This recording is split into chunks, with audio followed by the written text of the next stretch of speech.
The galaxy had seen wars beyond count. Civilizations had risen and fallen in the endless struggle for power, and to those who ruled the stars, war was just another natural force, an inevitable part of existence.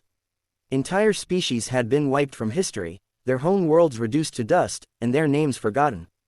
Every empire that reached for dominance eventually found itself locked in battle with another, continuing a cycle that had lasted for millions of years. But one war changed everything. A war so brutal, so horrifying, that it shattered the very idea of conquest itself. The galaxy would never forget the last war with humans. It was the last war the galaxy would ever fight. It started with arrogance. The Galactic Council, a union of the most powerful civilizations in known space, had long observed humanity from a distance. Earth was an anomaly, a planet filled with endless conflict, a species that had never known true peace. To the Council, humans were divided, disorganized, and hopelessly primitive. They had developed nuclear weapons, sent probes beyond their solar system, and even built a few crude interstellar ships. But they were still limited. They had no central leadership that governed their entire race, no single ideology that united them. They fought amongst themselves, waged wars over resources, beliefs, and ideologies. To the Council, humanity was not a threat, it was an opportunity. Earth was rich in resources, and its people, though intelligent, were no different from other species that had been conquered before. If properly managed, humans could be put to use as laborers, soldiers, or servants, much like countless other civilizations before them. The plan was simple: launch a coordinated invasion, cripple their infrastructure, and force them into submission. Humanity would be given a choice: serve or perish. The invasion was swift and calculated. The Council's fleets arrived in Earth's orbit without warning, deploying forces across the planet with terrifying precision. Their first wave of attacks were designed to cripple resistance before it could begin. They targeted military bases, power grids, and communication hubs, ensuring that humanity's ability to coordinate a defense was shattered before they even understood what was happening. In the first 24 hours, Earth's cities burned. Governments collapsed. The world was plunged into chaos. Millions died in the initial strikes. Billions more faced the grim reality that they were no longer in control of their own planet. The Council expected surrender, but what happened next was something they could never have predicted. Humans didn't surrender. They adapted. Unlike other civilizations that had been conquered with ease, humanity responded to invasion with something terrifying: unity. Countries that had been enemies just days before suddenly put aside their differences. Militaries combined their forces. Scientists, hackers, engineers, and strategists worked together with a level of efficiency that no species had ever demonstrated before. Within days, humanity had done the impossible. They had recovered from the first attack, and they had begun to fight back. At first, their resistance was expected: small, scattered uprisings, isolated attacks on patrols, desperate and disorganized. But then something changed. The attacks became coordinated. Entire battalions of alien soldiers would enter a city, only to vanish. Supply lines were cut, weapons meant for occupation were stolen and repurposed. Alien technology was studied, dissected, and within weeks, humans had begun using the invaders' own weapons against them. The Council quickly realized their mistake. They had thought they were fighting a species. They were actually fighting a virus.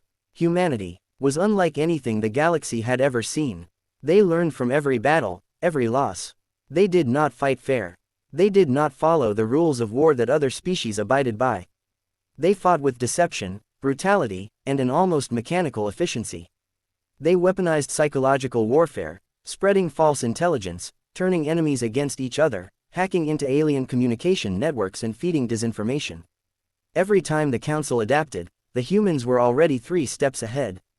Captured alien soldiers weren't treated as prisoners of war. They were experimented on, dissected, studied for their weaknesses. Within months, human scientists had developed bioweapons specifically designed to target their invaders.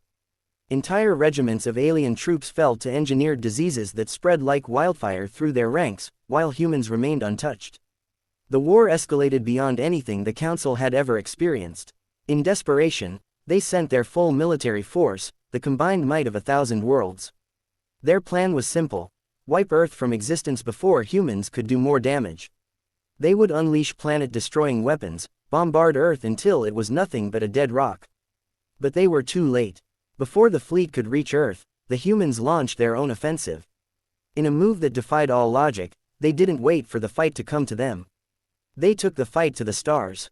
Using stolen alien technology, they built their own fleet, not massive, but effective. Unlike the warships of the Council, which were designed for intimidation and large-scale planetary invasions, human ships were built for destruction. They were fast, unpredictable, and armed with weapons that no one had ever seen before. The first human counterattack was not against enemy fleets, but against enemy home worlds. The Council's greatest civilizations awoke to find their own planets under siege. Cities that had stood for millennia crumbled overnight. Moons shattered. Stars were collapsed using weapons of terrifying power. Entire species were driven to extinction. Humanity was no longer fighting for survival. They were fighting for revenge. The war became a nightmare beyond anything the galaxy had ever known. Council leaders pleaded for peace, but humanity did not respond. They continued their relentless assault, spreading like a plague, destroying every world that had taken part in the invasion. Entire fleets were lost without a trace. Planets fell silent. The Council's vast empire, which had stood unchallenged for eons, crumbled in mere months. Then, as suddenly as it had begun, the war ended. Without warning, the human forces stopped. They ceased their attacks, withdrew from conquered systems, and sent a single message to the remaining members of the Galactic Council. The war is over. Stay away from us. If you ever return, we will not stop next time. And then, humanity vanished. They did not claim territory. They did not occupy conquered planets. They took nothing. They simply returned to Earth and sealed their borders. The galaxy was left in ruins. The survivors of the war, those who had once ruled with arrogance, now lived in fear. The name of Earth was erased from every star map. The Sol system was declared forbidden space. No ship was allowed to approach it.